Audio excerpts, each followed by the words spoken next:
NXT tonight, man. Their debut on USA Network. I honestly believe NXT hit a home run tonight. I think they did a very, very good job at getting people interested and bringing awareness to NXT. But it really wasn't the type of show that I expected it to be. I think they did a good job, but it really wasn't a show that I expected it to be. Now, what do I mean by that? What do I mean by that? I'm going to break out my Justin LeBar reality check card and throw it down on the table for you guys. I'm going to take a stab at this, and I want to know if you guys are thinking the same way that I am. We all know WWE has WWE Week. Raw sucked. SmackDown sucked. NXT, as always, is a very, very good show. Hardly ever get any bad editions of NXT.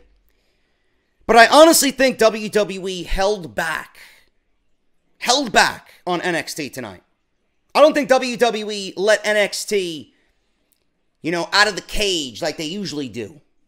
We didn't see a Cassius Ohno versus Johnny Gargano type match tonight that I expected with Aleister Black and Adam Cole. We didn't get that. We didn't get none of that tonight. Do you want to know why we didn't get none of that? Because NXT was on free television. NXT was presented at 7 p.m. on free television on the USA Network. Yes, they are on WWE Network in its normal time spot of 8 p.m. But it was revolving around the debut on the USA Network. WWE gave you enough.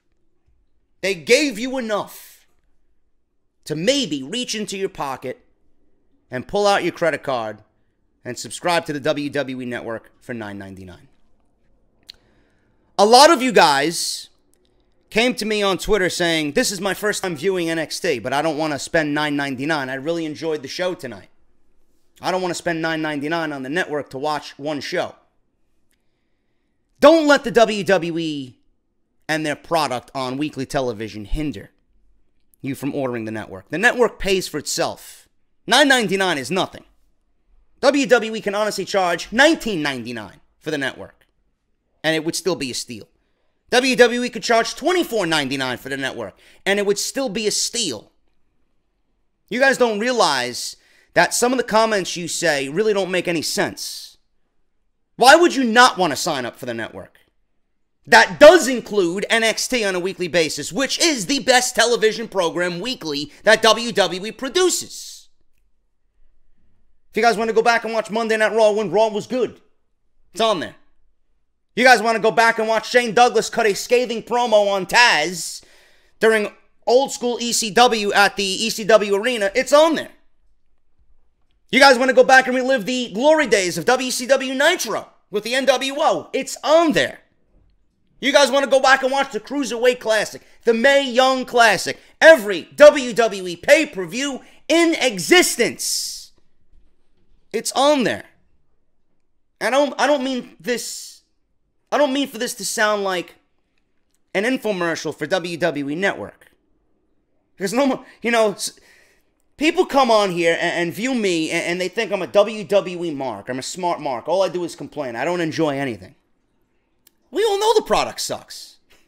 We all know the product sucks. You're the psychopaths.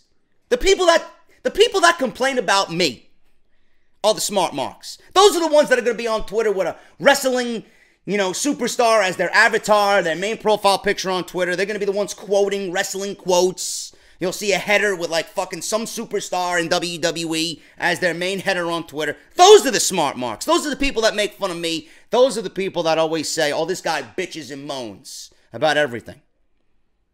But I don't want to bitch and moan.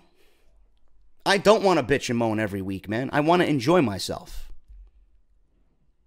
Everybody watching me should know that when I come on here, I don't sugarcoat anything. If it's good, it's good. If it's bad, it's bad. There's no in between. There's no in between. Why would I come on here and say something is good when I know it's bad? What is that getting me? Where is that taking me? If NXT was bad, I would tell you NXT was bad. And I have. I have done so many times. But most of the time, I would say 90% NXT is usually a good show. And it's only 1 hour. There's not much to complain about a 1 hour wrestling program on a Wednesday night. Don't let whatever the WWE Network is doing right now hinder you from getting the network and watching NXT. For you guys who told me, JD, I liked what I seen on the USA Network tonight. It was my first time watching. Then order the network. You can even do a free trial for 30 days. That's going to get you a pay-per-view. It's going to get you 4 episodes of NXT. And if you enjoy what you see, sign on. Stay on another month. That 1 month will turn into 2, 2 to 3, 3 to 4, and so on. Believe me. Believe me. NXT hit a home run tonight. But I do think that they skimped a little. They held back a little. Because it was on free network television. And they mainly wanted to showcase what they are about, which they did. They put on some of the best talent that they have on the brand on the USA Network tonight. But it was throw the line out there and try and reel in a new few subscribers, man. That's exactly what they wanted to do. And I think they did that. I think they did a very commendable job. But it wasn't like we seen last week. We weren't going to tune into the USA Network and see a classic like Ono and Gargano. I expected that with Black and Cole, but it was unfortunate that that match had to be on this show. I feel like if that match was on next week, we would have got a 20-minute classic. But that's my Justin LaBar reality check for you for this week. If you guys agree with me on that, let me know. I am, of course, JD. If you guys have not already figured that out, JD from NY206. Thank you guys so much. This is NXT Review for tonight's show, December 13th, 2017. The debut on the USA Network. I got some news and rumors on Zelina Vega. I got news and rumors on Drew McIntyre. And we're going to go over tonight's show as well. And I'm going to give you my thoughts and opinions on some of the things that I've seen tonight as we build towards next week, which is looking up. To be a huge show for NXT. 2 championship matches next week. It's going to be a can't-miss show of NXT next week with the UK title and the tag team titles being on the line. And we are headed towards NXT TakeOver at Philadelphia, and the hype around Philadelphia, man, is just absolutely on fire right now, and we are not even in January yet. So we got a lot more to go for NXT as we head into Philadelphia. I do want to go over one thing, man. Some good news on my end. Number one, we have Off the Script 200 coming on Friday. I am not doing anything different than what I usually do. News and rumors the way you guys expect it to be. That's it. We'll maybe have a nice cold beer ready. Other than that, I'm not doing anything. I was contemplating going live, but I would rather save myself the headache and have a pretty big weekend, a very important weekend as it is. I want to make sure that everything is right for Saturday, because I have House of Glory and their 7-year anniversary show coming up on Saturday, which I will be attending and commentating. It's going to be a big day. It is my 1-year anniversary with House of Glory. And to celebrate House of Glory's 7 years, they will be on Facebook Live and YouTube Live tomorrow night. Now, what they're doing is they got this match with AJ Styles and the Amazing Red. We got the okay. The cameramen got the okay to work on the footage. I got the okay to put vocals over this thing. Tomorrow night on YouTube and Facebook Live, I will be commentating a throwback dream match that was filmed without commentary for House of Glory. AJ Styles versus the Amazing Red. And it's unbelievable, man. This match is great. 20-plus minutes of 2 of the best this industry has to offer. And I can't wait for you guys to watch it. It is absolutely phenomenal. And it's going to look even prettier tomorrow because the guys, the hardest working men in House of Glory, the camera guys, are going to spice it up a little bit, and they're going to make it look even better than it did 3 years ago when this was already filmed. So it's going to be an exciting time, man, and I'm looking forward to that and Saturday night. Speaking of Saturday night, you guys can get tickets if you're in New York City. HOGWrestling.net. The Amazing Red, the House of Glory World Champion, will be defending his House of Glory title against, for the first time ever, current Evolve Heavyweight Champion and Defiant Wrestling Internet Champion. I also believe that he's a Progress World Champion as well, if I'm not mistaken. Zack Sabre Jr., the Technical Wizard, is looking to add a 4th piece of hardware to his already impressive collection. That is the main event for House of Glory 7 on Saturday night. So if you guys are in the area and you want to see Zack Sabre Jr. and the Technical Wizard, I joked around today. I don't even know how to call a Zack Sabre Jr. match because the guy is like a fucking alien. He does shit that I've never seen before in his entire life, man. The guy's like a fucking 16-legged octopus. You know, I don't know what the fuck the guy's doing. The guy is absolutely amazing at what he does, man. But Red and his style versus Sabre and his style, man, is truly going to be an uncanny match that you guys do not want to miss. So make sure you guys come on in if you're in town. HOGWrestling.net, House of Glory 7 on Saturday night. Follow me on Twitter, at JDFROMNY206. Hit that subscribe button down below. Turn on that bell for all notifications. Raw, SmackDown reviews are live. All of Off the Script 199 is on the channel, as well as iTunes and Podbean. Make sure you guys go and check that out. Plus, we did an Off the Script extra on Sunday covering the Rich Swann arrest. All that on the channel right now. Let's get into NXT, man. We started off with Andrade Cien Almas versus Fabian Aichner. I want to go over something with Almas and his business partner, Zelina Vega. AJ Lee. You guys know AJ Lee. She's married to CM Punk. CM Punk is coming back to the WWE. Breaking news. That, you know, that's CM Punk, you know. AJ Lee has major praise for one Zelina Vega. NXT has a lot of great workers on their roster, which is why there have been many times where there has been a star in NXT who has, you know, been incredibly over and more over than any of the actual WWE superstars. Zelina Vega is currently riding high as Andrade Cien Almas' right-hand woman on NXT while she carries the NXT Championship for her business partner. But Vega had another really cool role recently as she played AJ Lee in the upcoming Fighting With My Family movie about Paige and her famous wrestling family, produced by 7 Bucks Productions, The Rock, and WWE Studios. One fan recently posted a picture of Florence Pugh, who plays Paige in the upcoming movie, standing with 2 women you probably recognize. Tessa Blanchard, who played a stunt double for Pugh in the film, and Zelina Vega, who played AJ Lee. It was a really cool picture snapped at the Staples Center while they filmed one of the film's climactic scenes. Vega commented on how much fun it was to portray AJ Lee. She really put Lee over for being such an inspiration and having a great persona while praising the crew on how everyone works so hard on the movie. She's not the only one who can't wait to see it either. So AJ Lee took to social media and praised the work of Zelina Vega, man. That is a nice rub from one of the most popular females to ever grace a WWE ring. Even now so, in her absence, people still want AJ Lee to come back. And imagine if she does, the type of reaction she would get on that first night, man. Same thing with Punk. 2 of the only individuals in this industry left, I believe, that will have a major impact if they do come back, is AJ Lee and CM Punk. So Zelina Vega and Andrade Cien Almas were on NXT tonight. Obviously, you had to showcase the world champion. Only made sense. He went against Fabian Aichner, man. I'm telling you right now, Fabian Aichner will be in title talks in 2018. This is another bold prediction from JD here. Fabian Aichner, if not in title talks, in title contention in 2018, this guy is too good not to be. WWE will be doing themselves a major mistake. This guy is absolutely fantastic, man. And you know what? He hasn't even cracked the ice yet. The funny thing about Aichner is he hasn't even scratched the surface.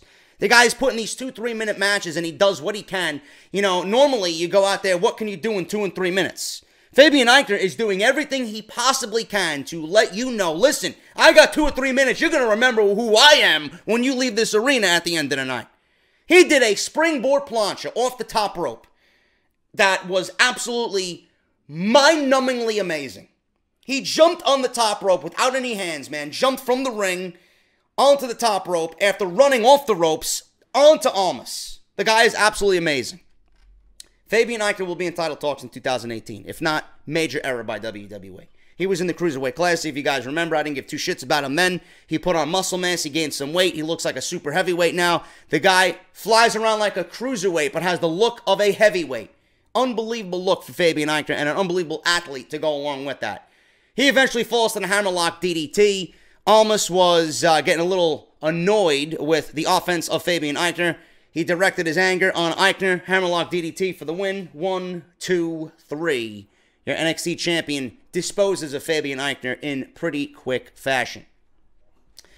Oni Lorcan and Danny Burch versus the Authors of Pain. If you guys don't know who these guys are, Oney Lorcan was an independent sensation. He worked out of Massachusetts. Danny Burch, he was in the UK tournament. These guys had 2 matches against one another and literally beat the shit out of one another. So they decided, instead of beating the shit out of one another, let's beat the shit out of everyone else. So they came together and formed a tag team. I like the makeup of this tag team. They got a great babyface look. They got a great babyface feel. I sense the crowd really wants to really get behind them. And they got big things coming for them if WWE Creative gets behind them in NXT. But tonight they ran into the Authors of Pain, which completely dominated from bell to bell. Authors of Pain were getting their asses kicked in the first couple of seconds with revolving doors of European uppercuts by Oney Lorcan and Danny Burch. But they got caught and simultaneously were a part of 2 Death Valley drivers in opposite corners. And they were Death Valley drivers, not just regular Death Valley drivers, but into the turnbuckle. They both got decimated. So then obviously the Authors of Pain smelled blood at that point. Super collider, double powerbomb in stereo. And then the last chapter, their finishing move for the win. Authors of Pain get a very, very quick win over Oney Lorcan and Danny Burch on NXT.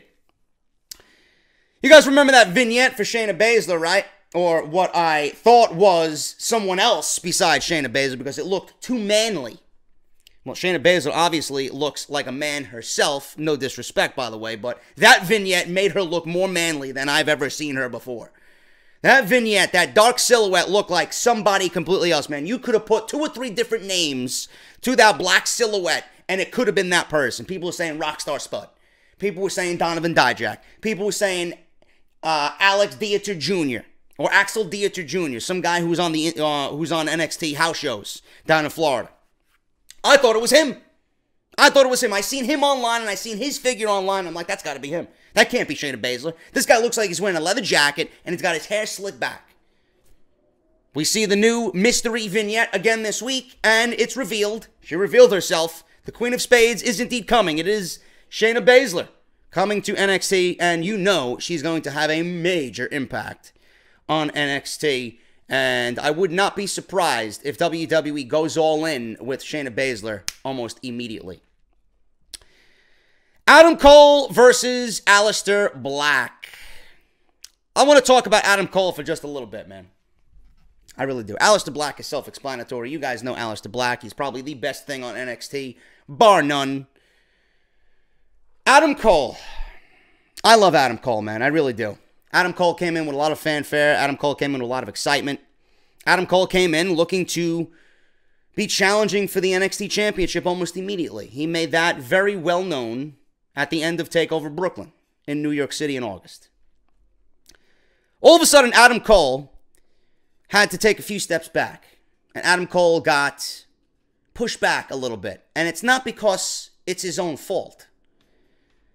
I mentioned this on my TakeOver review and results video with Drew McIntyre going down with injury, tearing his bicep, which he is in the gym training after surgery already.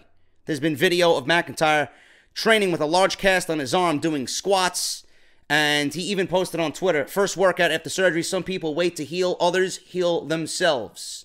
He is in John Cena's gym, Hard Knocks Gym, and he's working out, trying to get back sooner rather than later. So McIntyre, injured at War Games, is trying to come back relatively fast. But with that injury, Adam Cole suffered as well. It was not because, of anything he did, but he suffered because McIntyre went down with injury. Now, I told you it wasn't Adam Cole's fault, but it's tough not to think WWE was going to go with Adam Cole versus Drew McIntyre for the NXT Championship. That was the direction that was planned. That's what they got across on television. That is where they were going. But Almas won the title. Almas won the title, which was planned. McIntyre was probably going to get the title back and then lose it to Cole. But now with McIntyre out, Almas is the champion, and now they have to go in a completely different direction with Almas. This is where they're going with Johnny Gargano. Adam Cole suffered because of Drew McIntyre's injury. Now we got Adam Cole where he is. Aleister Black is above him. Aleister Black's in a bigger spotlight than Adam Cole. Johnny Gargano's going to be in a bigger spotlight than Adam Cole. Andrade Cien Almas is in a bigger spotlight than Adam Cole, right? Adam Cole's time was supposed to be. But with the injury to Drew McIntyre, he's going to be waiting a little bit longer. I just feel like Adam Cole is suffering from the same thing a lot of guys in NXT are suffering from. Roderick Strong suffered from it. Hideo Itami suffered from it. Cassius Ohno suffered from it. Adam Cole is suffering from the wrong place at the wrong time dilemma. And it's not even his fault. It's not even his fault, man. It's not going to last forever, but you can see that others right now are a much bigger priority than Adam Cole. Now, when you look at Adam Cole, he's got the makings of a number one guy in WWE. I mean, you look at him. If you didn't know who Adam Cole was or you never seen him before, if this was your first time watching NXT, you might have seen some of Shawn Michaels and Adam Cole. It's very easy to see. He's got great charisma. He's got a great look. He's got great presence. He's not bad in the ring. He's a fantastic fucking promo. Adam Cole is going to be a future piece to this puzzle. He may be one of the biggest pieces to WWE moving forward in the future, if they give him the ball to run with. He's got that type of potential. But he's suffering from the wrong place at the wrong time type of deal. Adam Cole, yes. Aleister Black, not so much. Aleister Black, you guys know, self-explanatory, the best thing on NXT right now, the number one guy on NXT. Got future WWE champion written all over him. Easy. If they don't fuck him up on the main roster, which I would not put it past them to, they'll probably change his entrance. You know? Best thing about him is the fucking entrance. They might change the entrance. Vince McMahon might think, oh, it's too gothic. It's too evil. It's not PG enough. Can you imagine that? Imagine that. Aleister Black not coming up from the casket or on that little platform that looks like he's coming up from the casket on the main roster. Can you imagine him just coming out through the curtain, just sitting down, CM Punk style on the stage? God, would that suck so bad. Jesus Christ. These two could have went another 15 minutes and gave you a Gargano-Ono classic. But like I said, WWE didn't want to give too much away on the USA Network. Adam Cole taunted Aleister Black for the majority of this match, doing his patented Adam Cole, baby. You know. Aleister Black got some offense in, some sick Muay Thai strikes, some sick knees. I love Aleister Black's offense, man. It's very believable. Aleister Black was in offensive mode here. He kicks Adam Cole in the jaw, gets a 2 count. Cole then reverses some of Aleister Black's offense into a backstabber. Then both men start trading blows left and right in the middle of the ring. Yushi Goroshi by Adam Cole. That neckbreaker that AJ Styles usually does, that fireman's carry neckbreaker. Near fall on Aleister Black.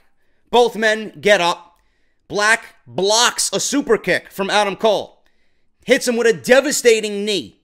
He sets Cole up, back for the Black Mass, and boom, over. He lifts up Adam Cole with the tip of his foot. Adam Cole looks directly in Aleister Black's eyes. Is that all you got? Show me! Done. Before Adam Cole could even breathe, Black Mass was nailed. 1, 2, 3. Aleister Black with the victory, man. And that is your NXT, man. That is your NXT review. Not much else happened on tonight's show. WWE did a very, very commendable job for the debut on USA Network. They gave you what NXT is, but they didn't give you too much, in hopes that you are, you know, thinking, I want to give this a shot. How else can I watch this? I want to watch this again next week. They gave you enough just to feel those little tingles so that you buy the WWE Network and watch NXT again for the rest of the month, man. That's my opinion. That's NXT, and I hope you guys enjoyed the review. If you did, hit that thumbs up, and I'll see you guys right back here on Friday for Off the Script 200. We are celebrating 200 episodes of Off the Script, man. I'm JD. Thank you guys so much, and I'll see you guys right back here on Friday for more WWE news and rumors as we talk about Clash of Champions. I'll talk to you later.